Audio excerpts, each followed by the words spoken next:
नमस्कार, मी सुनंदा पवार. सालाबादप्रमाणे यावेळेला भीमतडी जत्रेचं नियोजन झालेलं आहे. 20 डिसेंबर संध्याकाळी भीमतडी जत्रा सुरू होती आहे आणि 25च्या रात्रीपर्यंत भीमतडी जत्रा चालू राहणार आहे. नेहमीची जागा सिंचन नगर, आमचं ॲग्रिकल्चर कॉलेजचं ग्राउंड सिंचन नगर या ठिकाणी भीमतडी जत्रा 20 ते 25 या वेळामध्ये आपली भरणार आहे. यावेळच्या भीमतडी जत्रेचं आकर्षण आहे की ही भीमतडी जत्रा कैलासवासी अप्पासाहेब पवार यांना समर्पित केलेली आहे आणि त्यांच्या कामाची माहिती आपण तिथे डिस्प्ले करतोय. या भीमतडी जत्रेमध्ये 350 स्टॉल आहेत. त्याच्यामध्ये शेतकरी आहेत, फूड स्टॉल आहेत आणि महिला बचत गट आहेत. ज्या 18 जिल्ह्यातून आणि 18 राज्यातून हे सगळे लोक भीमतडीमध्ये येणार आहेत.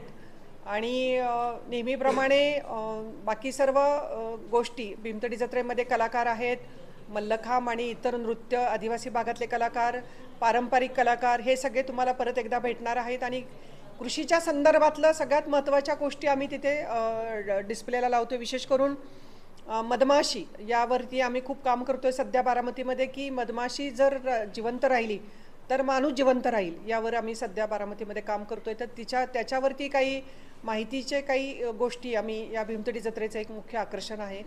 त्यामुळे यावेळची भीमतडी जत्रा परत एकदा तुम्हा सर्वांच्या माहितीसाठी तुम्ही सर्वजण 20 तारखेच्या संध्याकाळपासून 25च्या संध्याकाळपर्यंत 70% नवीन आलेले 18 जिल्ह्यातून आलेल्या महिलांच्या प्रॉडक्टच्या खरेदीसाठी तुम्हाला ही भीमतडी परत एकदा निमंत्रित करीत आहोत आम्ही तुम्हा सर्वांना.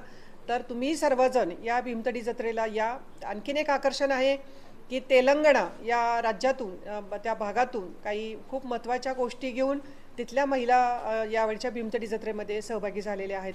त्यामुळे या सर्व महिलांचा उत्साह वाढवण्यासाठी, प्रोत्साहन देण्यासाठी, त्यांना भरभरून प्रेम तुम्ही आत्तापर्यंत केलं, इथून पुढेही करावं अशी आयोजक म्हणून मी तुम्हा सर्वांना मनापासून विनंती करते आणि तुम्हा सर्वांना निमंत्रण पण देते. धन्यवाद.